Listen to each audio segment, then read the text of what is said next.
নমস্কার, আমার বাংলার সংবাদে আমি অনুষ্কা দাস আপনাদেরকে স্বাগত জানাচ্ছি। প্রথমেই সংবাদ শিরোনাম।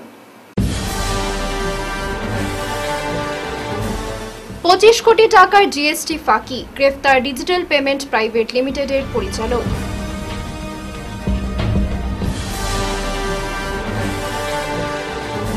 সরকারের হঠকারী সিদ্ধান্তের বিরুদ্ধে আন্দোলন সারা আসাম মধ্যাহ্ন ভোজন কর্মচারী ইউনিয়নের। সরকারি কাজকর্মে বাংলা ভাষার বাধ্যতামূলক ব্যবহারের জন্য জেলা প্রশাসনের এই সদর্থক পদক্ষেপকে স্বাগত জানালো বরাক ডেমোক্রেটিক ফ্রন্ট। এবারে বিস্তারিত আমার বাংলার সংবাদ। 25 কোটি টাকার জিএসটি ফাঁকি দেওয়ার অভিযোগে গ্রেফতার করা হলো ডিজিটাল পেমেন্ট প্রাইভেট লিমিটেডের এক পরিচালককে। শিলচর জিএসটি বিভাগের আধিকারিকরা অভিযান চালিয়ে ইশাক আহমেদ নামে ওই পরিচালককে গ্রেফতার করেন। জিএসটি ফাঁকির তথ্য পেয়ে সোমবার বিভাগের কর্মকর্তারা পয়লাপুরে আহমেদের খুশি ডিজিটাল পেমেন্ট প্রাইভেট লিমিটেড নামে প্রতিষ্ঠানে অভিযান চালান। অভিযানে বহু নথিপত্র সহ কম্পিউটার বাজেয়াপ্ত করা হয়। সঙ্গে ইশাক আহমেদকে আটক করা হয়। তার বিরুদ্ধে ভুয়া বিলে আইটিসি 25 কোটি টাকার জিএসটি ফাঁকি দেওয়ার অভিযোগ রয়েছে। কালি আমি এইটো সিদ্ধান্ত ললো at the end of the day 6:20 evening 6:20 PM আমি মানে তেখেতক এৰেষ্ট কৰিলোঁ আৰু তাৰ ৰিলেটিভো মাতা হৈছিলে। এভৰিথিং ডিউ মানে যোনটো প্ৰচিজাৰ আছে ডিউ প্ৰচেছ অফ ল আমি ফ'ল' কৰিলোঁ আৰু কালি আৰু জুডিচিয়েল মেজিষ্ট্ৰেটক আমি হেণ্ড অভাৰ কৰি দিলোঁ ফৰ দ্য জুডিচিয়েল কাষ্টডি। তো এৰাউণ্ড 10 ডেইজৰ আই থিংক 10 ডেইজৰ জুডিচিয়েল কাষ্টডি এটা দিয়া গৈছে। এইটো আছিলে পয়লাপুলত, তাৰ বিজনেছ প্ৰিমাইচেছটো পয়লাপুল আৰু তেওঁ এনে থাকে হ'ল আলিপুৰ বস্তি, যোনটো ছাৰেও ক'লে। তো এইখিনি ইনভেষ্টিগেশ্যন আৰু চলিব, মানে আমাৰ মানে উই শুড ফাইণ্ড দি একদম মানে ৰুটত যাব লাগিব না। এইটো মই ক'লোঁ যে ইনভইচটো এৰাউণ্ড মোৰ দেন 100 crores আছিলে, তাতে ইনক্লুডিং টেক্স। তো আপুনি যদি ফেক আইটিচি এভেইল্ড এটা কৰিছে আৰু এটা পাছ অন কৰিছে, দুটা যদি আপুনি যোগ কৰে তেতিয়া এৰাউণ্ড 25 crores হয়। That is the tax involvement. তাৰ ওপৰতে আমি মানে we should realize that and তাতে আমি ইণ্টাৰেষ্ট পেনাল্টিও লগাব পাৰোঁ। এইবিলাক প্ৰভিশ্যনছ আছে। টেক্স এমাউণ্টটো ধৰিলে 25 কোটি হ'ব। অনলি টেক্স এমাউণ্টটো 25 কোটি। ইছাক আহমেদ, তেখেতৰ বিৰুদ্ধে আমাৰ ফেক আইটিচি লোৱাৰ অভিযোগত আমি তেখেতক গ্ৰেপ্তাৰ কৰিছোঁ। তেখেত খুৰ্ছিদ ডিজিটেল পেমেণ্ট প্ৰাইভেট লিমিটেড বুলি এখন ফাৰ্মৰ মানে ডাইৰেক্টৰ, কিন্তু তেখেতে ফেক আইটিচি লৈছিলে বহু কোটি টকাৰ, মানে টোটেল 25 কোটিমান টকাৰ মানে জালিয়াতি এটা, কেলেংকাৰী এটা। আৰু এই ক্ষেত্ৰত মানে ৰাজহ ফাঁকি হয়, বৰ ডাঙৰ ৰাজহ ফাঁকি হয়। সেইকাৰণে আমাৰ আইনৰ যি ক্ষমতা আমাক দিয়া হৈছে সেই অনুসৰি আমি তেখেতক গ্ৰেপ্তাৰ কৰিছোঁ আৰু ন্যায়। মঙ্গলবার আসামের মুখ্যমন্ত্রীর উদ্দেশ্যে স্মারকলিপি প্রদান জেলা প্রাথমিক শিক্ষা আধিকারিকের মারফত সারা আসাম মধ্যাহ্ন ভোজন কর্মচারী ইউনিয়নের। উল্লেখ্য, অসম সরকারের মধ্যাহ্ন ভোজন প্রকল্পটি রাজ্যের সকল জেলাতে পর্যায়ক্রমে রূপায়ণ করতে অক্ষয় পাত্র ফাউন্ডেশনের নিকট হস্তান্তর করার জন্য পরিকল্পনা নিয়েছেন। সদৌ অসম মধ্যাহ্ন ভোজন কর্মচারী ইউনিয়ন সরকারের এই সিদ্ধান্তকে তীব্রভাবে বিরোধিতা করছে। সরকারের এই হঠকারী সিদ্ধান্তে ফলে প্রাথমিক বিদ্যালয়ের শিক্ষার্থী শিশুরা পুষ্টিকর খাদ্য থেকে বঞ্চিত হবে এবং প্রকল্পটি রূপায়ণে 2005 সাল থেকে গুরুত্বপূর্ণ ভূমিকা পালন করে আসা রন্ধনকর্মীরা সামান্য পরিমাণের সামান্যকে কাজটির ভবিষ্যৎ অনিশ্চিত হয়ে পড়বে। কেন্দ্রীয় সরকারের দ্বারা পরিচালিত মধ্যাহ্ন ভোজন প্রকল্পটি রূপায়ণের ক্ষেত্রে বলা হয়েছিল যে বিদ্যালয়ের পরিসরে সতেজ রান্না করা খাবার শিক্ষার্থী শিশুদের যোগান দিতে হবে। রন্ধন কর্মীরা নিষ্ঠা সহকারে বিদ্যালয়ের শিশুদেরকে 2005 সাল থেকে সেবা করে আসছে। সরকারের এই সিদ্ধান্তে শিশুদের সতেজ খাবার থেকে বঞ্চিত করবে, কারণ কেন্দ্রীয় রন্ধনশালাতে নিশারাত্রি থেকে প্রস্তুত করা খাদ্য দুপুর 12টায় পরে বিদ্যালয়ে পরিবেশন করা হবে। নিশ্চিতভাবে দীর্ঘ সময় প্রস্তুত করা খাদ্যের পুষ্টিগুণ যথেষ্ট কমবে। অন্যদিকে সামান্য পরিমাণের সামান্যিকের কাজ করে আসা রন্ধনকর্মীদের কাজের নিরাপত্তা থাকবে না। তাই সরকারের এই হঠকারী সিদ্ধান্ত প্রত্যাহার করা এবং এখনো যেসব বিদ্যালয় সমূহে এনজিওর দ্বারা খাদ্য যোগান দিয়ে যাচ্ছে তা বাতিল করে পূর্বের অবস্থায় নিয়ে যাওয়ার জন্য দাবি জানাচ্ছে ইউনিয়ন। কাছাড় জেলাশাসক আজ একটি বিজ্ঞপ্তির মাধ্যমে জানিয়েছেন যে আসাম সরকারের রাজনৈতিক বিভাগের পূর্ববর্তী আরেকটি বিজ্ঞপ্তি অনুসারে জেলার সমস্ত সরকারি কার্যালয়ের কাজে ইংরেজি ভাষার পাশাপাশি বাংলা ভাষার ব্যবহার বাধ্যতামূলক করা হয়েছে। বিজ্ঞপ্তিটিতে তিনি বাংলায় স্বাক্ষরও করছেন। জেলা প্রশাসনের এই সদর্থক পদক্ষেপকে স্বাগত জানালো বরাক ডেমোক্রেটিক ফ্রন্ট। এক প্রেস বার্তায় বিডিএফ এর মিডিয়া সেলের মুখ্য আহ্বায়ক জয়দীপ ভট্টাচার্য বলেন যে বিডিএফ জন্মলগ্ন থেকে এই উপত্যকার সরকারি কাজে বাংলা ভাষার ব্যবহারের দাবি জানিয়ে আসছে, কারণ বাংলা ভাষারই অধিকার রক্ষায় উপত্যকার একাদশ শহীদ আত্মবলিদান দিয়েছিলেন। তিনি বলেন এমনকি ভাষা আইন উল্লঙ্ঘনের প্রতিবাদ করায় বিডিএফ মুখ্য আহ্বায়ককে 18 দিন জেল অবধি খাটতে হয়েছে। তাই জেলা শাসকের এই বিজ্ঞপ্তি অবশ্যই সন্তোষজনক, তবে কার্যক্ষেত্রে যাতে এই নির্দেশ যথাযথ পালিত হয় সেই ব্যাপারেও তৎপর থাকার জন্য তিনি জেলা শাসককে আহ্বান জানিয়েছেন। জয়দীপ এদিন আরও বলেন যে রাজ্যের জনসংখ্যার 1/3 বাংলাভাষী হওয়া সত্ত্বেও আজ অবধি বাংলাকে এই রাজ্যের সরকারি সহযোগী ভাষার স্বীকৃতি দেওয়া হয়নি। এই ব্যাপারে সরকারকে উদ্যোগী হবার আহ্বান জানিয়েছেন তিনি। পাশাপাশি অনতিবিলম্বে ভাষা শহীদ স্টেশন নামকরণের বিষয়টি চূড়ান্ত করার জন্য তিনি সরকারের কাছে দাবি জানিয়েছেন। বিডিএফ এর পক্ষ থেকে আহ্বায়ক ঋষিকেশ দে এক প্রেস বার্তায় এই খবর জানিয়েছেন।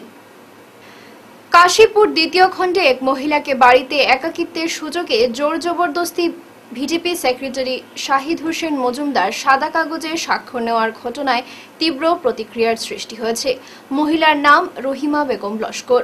তিনি জানান সাদা কাগজে তিনি স্বাক্ষর দিতে চাইছিলেন না, কিন্তু ভিডিপি সেক্রেটারি শাহিদ হোসেন মজুমদার ও সঙ্গে আসা পুলিশ তাকে ধমক দিয়ে জোর জবরদস্তি সাদা কাগজে স্বাক্ষর নেন। এমনকি স্বাক্ষর নেওয়ার সময় তার বসতবাড়ি বিক্রি সহ নানান কথা বলে ভিডিপি সেক্রেটারি শাহিদ হোসেন মজুমদার ও সঙ্গে আসা পুলিশ।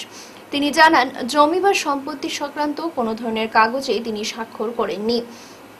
অভিযুক্তদের চক্রান্তে তার বিরুদ্ধে ষড়যন্ত্র করা হচ্ছে বলে মনে করছেন তিনি আরও জানান 2024 সালের 23 জানুয়ারি কাশীপুর দ্বিতীয় খণ্ডের কবির হোসেন লস্কর ও মনোর মিয়া বরভুইয়া জেসিবি দিয়ে মাটি ভরাটের নামে তার বাউন্ডারি ওয়াল ভেঙে দেয়। এতে মহিলা প্রতিবাদ জানালে তাকে টেনে হেঁচড়ে কিল ঘুষি সহ লাঠি দিয়ে প্রচণ্ড মারধর করে। এর ফলে মহিলার হাত, কোমর ও পিঠে মারাত্মক জখম হয়েছিল। পরবর্তী সময়ে মহিলার সবিশেষ বিবরণ তুলে ধরে রংপুর পুলিশের দ্বারস্থ হন, যদিও পুলিশ অভিযুক্তদের বিরুদ্ধে কোনো ধরনের ব্যবস্থা গ্রহণ করেনি। বর্তমান মামলায় ন্যায় পাননি তিনি। নিগৃহীত মহিলা রহিমা জানান তার 2 ছেলে স্ত্রী সহ ব্যাঙ্গালোরে থাকেন। বাড়িতে তিনি একাই থাকেন। অনেক কষ্ট করে তারা ঘর নির্মাণ করেছেন। ওই দিন প্রতিবেশীর বাড়িতে অভিযুক্তরা জেসিবি দিয়ে মাটি ভরাটের সময় দেওয়াল ভেঙে দেয়। এতে প্রতিবাদ জানালে তাকে অশ্লীল গালিগালাজ সহ মারধর করে। তিনি জানান রংপুর পুলিশ একবার ঘটনাস্থলে আসে যদিও অভিযুক্তদের বিরুদ্ধে কোনো ধরনের পদক্ষেপ গ্রহণ করেনি। বর্তমান অভিযুক্তদের চক্রান্তে তাকে হয়রানি করা হচ্ছে বলে জানান তিনি। 23 জিসিবি গাড়িয়ে আমার একটা ওয়াল ভাঙিছে বাউন্ডারি। ও সময় একটা প্রতিবাদ করলাম, থানাত কেস করলাম, তারা আমার মারা ধরা করতো করিয়া। এরপরে হে ও নোটিশটা লইয়া আইসে, আইয়া জালি নোটিশ এগু আমার দিয়া লেখা উকা কিচ্ছু নাই। হে আমার সিগনেচার লইয়া গেছে। এখন হে আমার সম্পত্তি নিত নি, আমার মারতো নি, কিতা করতো নি। এখন হে কিতার লাগি আমার এই সিগনেচার এগুলো নিল। আমি লেখাপড়া কিচ্ছু জানি না, বহলম বেটি আমি। আর বাকি জ্বরেও আমি সেফটা আমার মাথা গুড়ার আমি কিচ্ছু আন্দাজও পাইছি না, লইয়া তৈছি। নম্বরে ব্ল্যাক লিস্ট ঢুকাই তৈ দিছে। হে নিয়ে এইরকম জালিও করিয়া আমার। এখন আমার ও সুবিচারক আমি আইনের কাছে, সরকারের কাছে ও বিচারটা আমি জানি। আর আমার সিগনেচার নিছে একটা, আমি কোনো সময় 2টা সিগনেচার নিছে, সাদা কাগজে একটা, তারপরে নোটিশের ব্যাক সাইডে একটা আমি কোনো সময় মানিয়া নিতাম না, আর নিছি না, আর নিতামও না মানিয়া আমি এরপরে তারে ফোন মারছি। ফোন মারিয়া সব রেকর্ডিং আছে। ফোন মারিয়া তারে কইছে আমি নোটিশ লইয়া এসপি স্যারের কাছে যাইতাম। এসপি স্যারের কাছে যাইতাম শুনিয়া হে আবার কইছে হে রংপুর থানাত। আমি কইছি আমার কাগজ সাদা কাগজ সিগনেচার নিছ তখন যখন আমার আনিয়া দে ঘর যেখান থেকে নিছ। হে কইছে না সাদা কাগজ নিছি না, কইয়া প্রতিবাদ করছে। করার বাদে একজন পুলিশ লইয়া আইছে আমার ঘরে। আইয়া হে খুব কুদাম বাদাম করছে। আমার লগে ভিডিও আছে, পুলিশেরও আছে, তারও আছে। এরপরে আমার খুব অশ্লীল ভাষায় হে গালাগালিও করছে। গালাগালি করতে সময় আমি এই সময় রাগ হইয়া উঠিছি। তখন হে আমার এরিয়ার বারে গিয়া খুব বেশি গালাগালি করে। করার বাদে আমার একটা বাচ্চা আসলো। হে উঠিয়া কইছে কিতার লাগে না আমার ফিসিরে গাল। হে উঠিয়া কইছে ফিসি নটি হয়ে গেছে কইয়া ওটার লাগি গালের। কিতার লাগি হে এটা আমার লগে করে আমার জায়গা জমিন নিত নি না কিতা করতো। সেনে আমার লগে এই দুশ্মনী গু হে করে। আমি তো খেরোর দুশ্মনী করি না। আমি আমার দিন মজুরি কাজ করি, সকাল হইলে কাজও যাই আর বিকাল হইলে গরো আই একটা বাচ্চা লইয়া আমি একা থাকি করো। দীর্ঘদিনের বিদ্যুৎ সমস্যার সুরাহা করতে এবার উচ্চ আদালতের নির্দেশে সৈয়দপুর প্রথম খণ্ডে নতুন ট্রান্সফরমার বসাচ্ছে বিদ্যুৎ বিভাগ। বিগত 3 বছর থেকে সৈয়দপুর প্রথম খণ্ড এলাকার স্থানীয় জনগণ ভোল্টেজ সমস্যায় ভুগছিলেন। এই সমস্যা মেটানোর জন্য বিদ্যুৎ বিভাগে শুরু করে স্থানীয় বিধায়কের কাছে অনেকবার আবেদন করার পরও কাজ হয়নি। অবশেষে নিম্ন ভোল্টেজ সমস্যার সমাধানের জন্য এগিয়ে আসেন সমাজসেবী আলহাজ মফজিল হোসেন বরভূঁইয়া। তিনি 1 বছর পূর্বে স্থানীয় জনগণকে সাথে নিয়ে মেহেরপুর বিদ্যুৎ বিভাগ কার্যালয়ের বিভাগে আধিকারিকদের সাথে দেখা করেন নতুন ট্রান্সফরমার বসানোর জন্য, কিন্তু সেখানে বিভাগীয় আধিকারিকদের তরফ থেকে কোনো প্রতিক্রিয়া পাননি। এরপর স্থানীয় প্যারাডাইস এনজিওর তরফ থেকে লিখিতভাবে অভিযোগ দাখিল করেন, কিন্তু এরপরও কোনো কাজ হয়নি। পরে তিনি বাধ্য হয়ে এ বিষয়ে এপিডিসিএল শিলচরের বিরুদ্ধে উচ্চ আদালতে মামলা দায়ের করেন। এই মামলার পরিপ্রেক্ষিতে উচ্চ আদালত বিদ্যুৎ বিভাগকে ঘোষণা প্রদান করে এই বিষয়ে সঠিক তদন্ত করে জবাব প্রদান করার জন্য। এরপর বিদ্যুৎ বিভাগ কর্তৃপক্ষ উচ্চ আদালতকে লিখিতভাবে জানায় তারা এই মাসের মধ্যে সৈয়দপুর দ্বিতীয় খণ্ড এলাকায় নতুন ট্রান্সফরমার বসাবে এবং গতকাল থেকে নতুন ট্রান্সফরমার বসানোর কাজ চলছে, তাই তিনি উচ্চ আদালতকে ধন্যবাদ জানান। এদিকে আজ স্থানীয় জনসাধারণ সমাজসেবী মফজিল হোসেন বরভূঁইয়াকে ধন্যবাদ জানান দীর্ঘদিনের বিদ্যুৎ সমস্যার সুরাহা করতে পাশে দাঁড়ানোর জন্য। যে আমরা ডিমান্ড ছিল যে এখানে নতুন একটা ট্রান্সফরমার দেওয়ার জন্য এবং আমরা ভোল্টেজটা যাতে বেশি করে পাওয়ার জন্য, ভোল্টেজ কোনোভাবে ভোল্টেজ থাকে না, লো ভোল্টেজ থাকে। তারপরে গিয়া এখানে 1 বছর আগে যাওয়ার পরে কোনো ধরনের কোনো রেসপন্স পাইছি না। তারপরে আমি ব্যক্তিগতভাবে কয়েকদিন গেছি, গিয়াও কোনো রেসপন্স পাইছি না। তারপরে আমি একটা অ্যাপ্লিকেশন দিছি রিটেনলি, আমার এনজিও থাকিয়া, এনজিও প্যারাডাইসের পক্ষ থাকিয়া একটা রিটেনলি অ্যাপ্লিকেশন দিছি যে এখানে নতুন একটা ট্রান্সফরমার ইনস্টল করার লাগিয়া। তো তারপরে কোনো রেসপন্স না পাওয়ার কারণে আমি গত মাসে হাইকোর্টে কেস করেছি। সাব ডিভিশনাল ইঞ্জিনিয়ার অফিস এপিডিএসএল শিলচরের উপরে আমি হাইকোর্টে একটা কেস করছি যে আমরা আমাদের এখানে সৈয়দপুর পার্ট 1-এ একটা নতুন ট্রান্সফরমার ইনস্টলেশন করার লাগি যাতে ভোল্টেজটা বেশি। তো যাই হোক, হাইকোর্টে আমরা একটা অর্ডার দিয়েছে, আগেও একটা অর্ডার বাইর হয়েছে, আর 11 তারিখে আরেকটা অর্ডার বাইর হয়েছে যে প্রথমে হাইকোর্টে নোটিশ ইস্যু করছে sub divisional engineer APDCL Silchar division day যে এখানে কিতা সমস্যা, স্ট্যাটাস রিপোর্টটা জমা দেওয়ার লাগে। তো sub divisional engineer Silchar electrical sub division part 2 APDCL Silchar তারা রিটেনলি হাইকোর্টে দিছে, এটা আমাদের হাতে আছে। রিটেনলি হাইকোর্টে দিছে যে আমরা এই মাসের মধ্যে transformer will be install within this month. তারা রিটেনলি কইছে যে এই মাসের মধ্যে তারা ট্রান্সফরমার ইনস্টলেশন করব এবং আমরা দেখতে পাইছি গতকালকে থেকে তারা কাজও আরম্ভ করবো, যেটা লাগে আমি প্রথমে আমি অনারেবল হাইকোর্টে আমি ধন্যবাদ জানাই যে হাইকোর্টে একটা ঐতিহাসিক একটা জাজমেন্ট এবং অর্ডার দেওয়ার কারণে, এবং এখন আমরা ভাবি আর এই মাসের ভিতরে আমরা এই কারণে যেটা সমস্যা আসলো লো ভোল্টেজ এটা আমরা সমাধান হইব। গতকাল সোমবার রাত 8টা থেকে দুপুর 12টা পর্যন্ত শিলচর জয়ন্তিয়া সড়কের ধলছড়া সংলগ্ন সড়কের পুকুরসম গর্তে আটকে পড়ে একটি ওভারলোড লরি। এতে এলাকায় জনদুর্ভোগ চরমে। জারুলতলা, ধলছড়া, বাবুরবাজার, ভিতর গঙ্গাপুর সহ এলাকার জনগণ, স্কুল পড়ুয়ারা, নিত্যযাত্রী ও চাকরিজীবীরা পথ চলাচল করতে অনেক অসুবিধার সম্মুখীন হচ্ছেন বলে 1 ডজন অভিযোগ উত্থাপন হয় মঙ্গলবার। তারা বলেন, অসমমালা সড়ক নির্মাণ সংস্থার দায়িত্বে থাকা ঠিকাদারের পূর্ণ গাফিলতির জন্য আজ এই শিলচর জয়ন্তিয়া সড়কের চরম দুর্দশা ভুক্তভোগীরা এক কথায় অভিযোগ তুলে বলেন, এই সড়কে বর্তমানে নিয়ম থেকে অধিক পরিমাণে ওভারলোড পাথর বোঝাই গাড়ি চলছে, যেটা সরকারি গাইডলাইনকে বৃদ্ধাঙ্গুল দেখিয়ে। এখন অসমমালা সড়কে একরকমের গাড়ি পাশার প্রতিযোগিতা চলছে, এতে মুনাফা লুটছেন কিছু অসাধু ব্যক্তিরা। বহিরাজ্য থেকে আসা লরি ড্রাইভাররা বলেন, লরি সড়কের গর্তে ফেসে গেলে নির্মাণ সংস্থাকে খবর দিলে তারা বলে ফকলেনের ড্রাইভার নেই, এরকমের নানান অজুহাত। এছাড়াও লরি পার করতে দিতে হয় মোটা অঙ্কের নোট। লাগে এক ঠেলা মারতে রাত্রে কাবু করেন, মানে দিনের বেলা গাতা রাখলো, রাত্রে ফাঁসি গেলে কইব 5,000 দিলে আমরা এটা এক ধরনের বিজনেস, একটা বিজনেস হয়ে গেছে। রাস্তাটা ঠিক না করা হইলো একটা বিজনেস, এটা দিয়ে কামাই করে। জেসিবি গুলা কার লোকাল মানুষ, লোকাল মানে আইতে থাকে, তারা ঘুরতে থাকে, গাড়িও ভাড়া দেয় না। তারা নিজের রাস্তা কাজের প্রবলেম আছে, গেলে কইব ড্রাইভার নাই, মানুষ নাই। এটা মানে তারারও একটা চক্রান্ত, এটা একটা ব্যবসা। এখানে ফাঁসি গেলে 5,000 করিয়া নিলে পার হয়ে গেলে রাস্তা ঠিক আছে, নাইলে তারা পাইতো না। তো কইয়া আবার খুদিয়া থিয়া যায় গিয়া, আবার গাড়ি যাওয়ার পরে রাস্তা ঠিক করিয়া যায় না, এমন ভাবে রাখে আরেকজন আইয়া ফাঁসিতো, মানে আসামবালার পাইতি। হ্যাঁ, এরকম কয়ে মানে আরেকজন ফাঁসলে আবার 5,000 পাইতো। কালাইনে যুবকের উপর প্রাণঘাতী হামলা চালালো দুষ্কৃতীরা। যুবককে গুরুতর আহত করে নগদ অর্থ ও মোবাইল ফোন ছিনিয়ে নেওয়া হয়েছে বলে অভিযোগ যুবকের পরিবারের। এ নিয়ে কালাইন থানায় মামলা দায়ের করল পরিবার। অভিযোগ মতে কালাইন ভৈরবপুর পঞ্চম খণ্ডের বাসিন্দা রহিমউদ্দিনের পুত্র ফারুক ইসলামকে কালাইন থেকে বাড়ি যাওয়ার সময় রবিবার রাত ৯টা নাগাদ প্রতিবেশী কবির হোসেন, নজরুল ইসলাম, নিজামুদ্দিন, আনোয়ার হোসেন, শাহরুল হোসেন সহ অন্যান্যরা রাস্তায় আটক করে ব্যাপক মারপিট করেন। তার সঙ্গে থাকা নগদ অর্থ ও মোবাইল ফোন ছিনিয়ে নেন অভিযুক্তরা। গুরুতর আহত অবস্থায় তাকে কালাইন হাসপাতালে নিয়ে যাওয়া হয়। সেখানে তার অবস্থা গুরুতর থাকায় তাকে শিলচর মেডিকেল কলেজ ও হাসপাতালে পাঠানো হয়। বর্তমানে সংকটজনক অবস্থায় মেডিকেলে চিকিৎসা চলছে তার। এই ঘটনায় রহিমউদ্দিন 7 জনকে অভিযুক্ত করে এক মামলা দায়ের করেছেন। এই ঘটনার অভিযুক্তদের গ্রেফতারের সহ কঠোর শাস্তির দাবি জানান ফারুকের নিকটাত্মীয়রা। ফারুক ইসলাম এখন কই যায়? এখন বর্তমানে কালাইন লইয়া আসলে কালাইন থেকে শিলচর রেফার দিছে, শিলচর রাখছে না। আচ্ছা, আর ইয়ে হয়েছে তার যখন কেটে হয়েছে? যখন তো মাথা পাটিছে, এর বাদে মুখে দিয়ে রক্ত হয়েছে, বমি করে খালি মুখে দিয়ে। এখন বর্তমানে রক্ত আর মাইকটা কোন জায়গায় হয়েছে? ও কালাইন নাতানপুর জামালউদ্দিনের ঘরের সামনে। সেটা নিয়ে আপনারা কেস করছেন? ও কেস করছি কালাইন থানা। কোন জায়গা কেটে হয়েছিল আজকে? আজ অনুমানিক 9টা 20 মিনিটের সময় আমার বাতিজা কালাইন থেকে বাড়ির যাবার সময় 12 চাকার এক ট্রাক চালায়, যে দিঘাবরী তুমুকার জুনাইদ আহমেদের 12 চাকার ট্রাক চালায়। উনি যখন বাড়ির যাইতেছে তখন ওনার সঙ্গে কিছু অর্থ ছিল। আমি জুনাইদ আহমদকে আমি দেখা করেছি এবং জুনাইদ আহমদ আমার সঙ্গে দেখা করেছে যে ওনার কিছু টাকা ছিল আমার ভাতিজাটাই ফারুক ইসলামটাই। যখন টাকাটা নিয়ে বাড়ি যাইতেছে তখন রাস্তার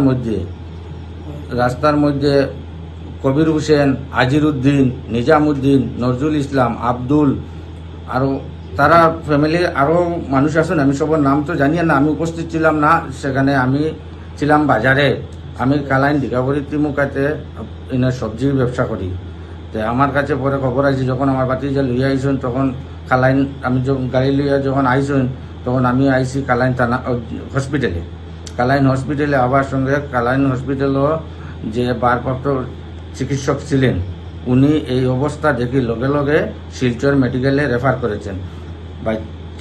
ফারুক ইসলামের মুখে দিয়ে রক্ত আর এবং মাথার মধ্যে বেতলা জখম আছে, মাথা ফাটা আছে, হাতের মধ্যে জখম আছে। তার সঙ্গে আমার ছোটো ভাই লুসমানুদ্দিনও খুব বেশি মারপিট করছেন। আমার ভাতিজা আর জহিরুল ইসলাম এটারও খুব বেশি মারপিট করছেন।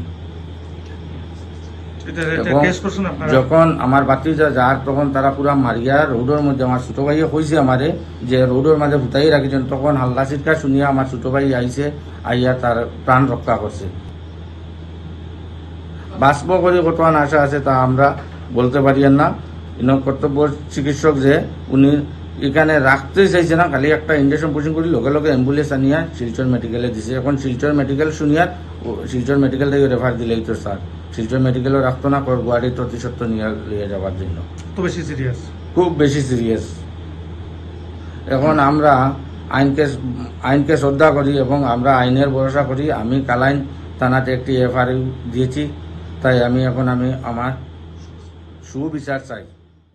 পালংঘাট উন্নয়ন খণ্ডের অধীন পশ্চিম রুকুনি জিপির রুকুনি চা বাগানে জিপি 70% মানুষ বসবাস করেন, কিন্তু 1992 সাল থেকে রুকুনি চা বাগান থেকে কাউকে জিপি সভাপতি পদে নির্বাচন করা হয়নি। ঘটনাটিকে ঘিরে মঙ্গলবার তীব্র প্রতিক্রিয়ার সৃষ্টি হয়। এদিন রুকুনি চা বাগানের সহস্রাধিক জনগণ জিপি 7 নং গ্রুপ সদস্য রাজেন্দ্র কুমার নুনিয়াকে জিপি সভাপতি নির্বাচন করার দাবিতে তীব্র স্লোগান দিয়ে এলাকা কাঁপিয়ে তোলেন। উল্লেখ্য, এদিন কাছাড় জেলা বিজেপি দলের অবজারভার হেমাং শেখর পশ্চিম রুকুনি জিপিতে এসে জিপি সভাপতি নির্বাচনের জন্য গ্রুপ সদস্যদের মতামত সংগ্রহ করতে আসেন। এ সময় ক্ষোভে ফেটে পড়েন রুকুনি চা বাগানের সহস্রাধিক জনগণ। বিগত 1992 সন হতে পঞ্চায়েত নির্বাচন আমরা দেখে আসছি, কিন্তু রুকনি জিপি নাম দেওয়া হয়েছে যেহেতু রুকনি জিপিত পুরা 60% ভোটার আমাদের এক জায়গাতেই আছে, রুকনি বাগানে শুধু। আজ পর্যন্ত কিন্তু পঞ্চায়েত পাইনি। এটা ছিল কিন্তু ডিলিমিটেশনের আগের হিসাব, 60% ভোটার। কিন্তু ডিলিমিটেশনের পরে আমাদের রুকনি বাগানে এখন পুরা জিপির 70% ভোট রুকনি বাগানের মধ্যেই আছে। আমরা এবারও জোর দাবি করেছি। আমি বিগত পঞ্চায়েত ইলেকশনেও বিজেপির তরফ থেকে দাবিদার ছিলাম, 3 জন দাবিদার ছিলাম, যার মধ্যে আমি একজন দাবিদার ছিলাম। এটার মধ্যে বুথ কমিটির ভোটাভুটি হয়েছিল, যার দারুণ আমি হয়তো পার্টি বা সংগঠনের পরামর্শ ঠিকমতো হয়নি বা আমাকে যোগ্য না বুঝে আমাকে হয়তো টিকিট না দিয়েছিলেন। কিন্তু এবার আমি প্রপার আবার পুরা রুকনি চা বাগান নিয়ে আবার সবাই আমাকে মেনেছে ও আগামীতে যেমন এবার আমাকে পঞ্চায়েত দেওয়া হোক, এটার জন্য আমি রাজেন্দ্র কুমার নুনিয়া রুকনি চা বাগানের 7 নম্বর গ্রুপের গ্রুপ মেম্বার। আর পুরা জনসাধারণ রুকনি চা বাগানের এখানে একটা গ্রুপের নয়, শুধু 4টা গ্রুপের জনসাধারণ এখানে উপস্থিত আছে। সবারই মনে একই আওয়াজ যে রাজেন নুনিয়াকে এবার পঞ্চায়েত দেওয়া হোক। আমরা এবার রাজেন নুনিয়ার যদি আমরা পঞ্চায়েত জিবি পঞ্চায়েত যদি দেয় না, তা আমরা পুরা পার্টি ছাড়ি দিব, বিজেপি পার্টি ছাড়ি দিব, আমরা ছাড়ি দিব, পার্টি ছাড়ি দিব, ছাড়ি দিব, ছাড়ি দিব। কোন পার্টি ছাড়বা? বিজেপি পার্টি ছাড়ি দিব। মঙ্গলবার সকালে সদ্য নির্বাচিত হওয়া রাজ্যসভার সাংসদ কনাদ পুরকায়স্থকে আসাম মণিপুরী অপুনবা মেইরা পাই বিলুপ মশাল মহিলা পার্টি এক প্রতিনিধিবৃন্দ দল ওনার আর্যপট্টি স্থিত বাসভবনে গিয়ে গলায় উত্তরীয় পরিয়ে সংবর্ধনা জানান। এদিন আসাম মণিপুরী অপুনবা মেইরা পাই বিলুপ মশাল মহিলা পার্টির মুখ্য উপদেষ্টা মনিতন সিংহ বলেন, কনাদ পুরকায়স্থ মহাশয় সুদীর্ঘ বছর বরাকে রাজনীতির সঙ্গে সক্রিয়ভাবে জড়িত ছিলেন। এই প্রথমবারের মতো তিনি রাজ্যসভায় সাংসদ হওয়াতে এই অঞ্চলের জনগণেরা বিশেষ করে উপকৃত হবেন বলে ওনারা আশাবাদী। সেই সঙ্গে তিনি কনাদ পুরকায়স্থের সম্মানে উক্ত সংস্থার পক্ষ থেকে বরাক উপত্যকায় 30% নির্বাচিত পঞ্চায়েত সদস্য সংখ্যালঘু মণিপুরীদেরকে দেওয়ার জন্য আবেদন করেন। রাজ্যসভার সাংসদ কনাদ পুরকায়স্থ বলেন, প্রথমে ওনাকে আসাম মণিপুরী অপুনবা মেইরা পাই বিলুপ প্রত্যেক সদস্যদের প্রতি কৃতজ্ঞতা প্রকাশ করেন ওনাকে সংবর্ধিত করার জন্য। তিনি আরো বলেন, ওনারা যেসব দাবিগুলো উল্লেখ করেছেন স্বাভাবিকভাবে ওনার প্রচেষ্টা থাকবে সেই দাবিগুলোকে পূরণ করার এবং প্রত্যেক ভাষাভাষী জনগোষ্ঠীর সার্বিক উন্নয়নকে মাথায় রেখে কাজ করে যাবেন বরাক তথা আসামের সার্বিক উন্নয়নের স্বার্থে। এদিন অন্যান্যদের মধ্যে উপস্থিত ছিলেন আসাম মণিপুরী অপুনবা মেইরা পাই বিলুপের কেন্দ্রীয় কমিটির সাধারণ সম্পাদক বিজয়া সিংহ ও দপ্তর বহনকারী মধুমিতা সিংহ, অমলা সিংহ, হেতম্বী সিংহ, উধারবন শাখার উপদেষ্টা নেপাল সিংহ, ব্রজনন্দন সিংহ, সমাজকর্মী সুধাংশু দাস ও জগন্নাথ রায় প্রমুখরা। সহযোগিতা এটা পাইমু। সঙ্গে আমরা দাদার কাছে আগেও আমরা অনুরোধ রাখছি এবার যে পঞ্চায়েত ইলেকশনও আমরা যেই এরিয়াগুলো আমরা মণিপুরি মাইনরিটি হিসাবে আছে এই জায়গাগুলো যেগুলো আমরা দিচ্ছি দাদার সহযোগিতা আমরা প্রত্যেক কনস্টিটুয়েন্সি আমরা কমপক্ষে 2টা করে আমরা পঞ্চায়েত প্রতিনিধিত্ব আমরা দেওয়া হোক, এইটাই দাদার কাছে আমরা একটা অনুরোধ রাখছি। আর আশা করছি দাদার শুভকামনা এবং আমরা দাদার সঙ্গে আমরা আগামী টেনিওরটা আমরা দাদার হাত ধরে আমরা আগবাড়িয়ে যেতাম। এইটাই অল আসাম মণিপুরি মশাল পার্টির পক্ষ থেকে আজকে আমাকে সংবর্ধিত করা হলো। আমি তাদের কাছে আমার কৃতজ্ঞতা প্রকাশ করছি এবং আজকের দিনে তারা তাদের বিভিন্ন দাবি দেওয়ার কথা এখানে তারা বলেছেন।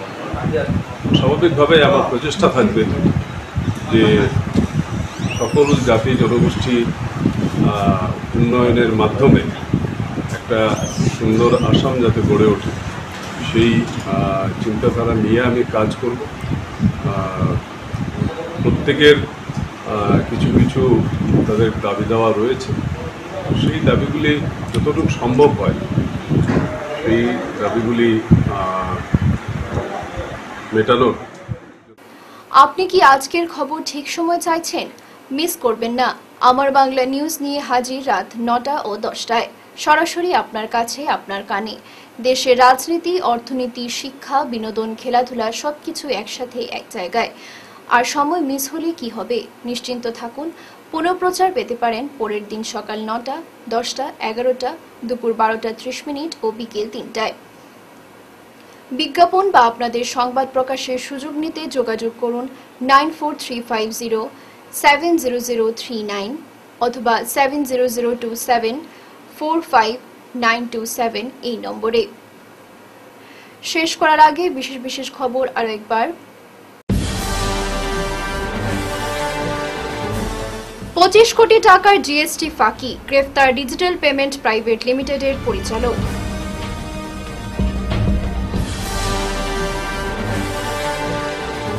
সরকারের হঠকারী সিদ্ধান্তের বিরুদ্ধে আন্দোলন সারা আসাম মধ্যাহ্ন ভোজন কর্মচারী ইউনিয়নের। সরকারি কাজকর্মে বাংলা ভাষার বাধ্যতামূলক ব্যবহারের জন্য জেলা প্রশাসনের এই সদর্থক পদক্ষেপকে স্বাগত জানালো বরাক ডেমোক্রেটিক ফ্রন্ট। এখনকার মতো আমার বাংলা সংবাদ এই পর্যন্তই। নমস্কার।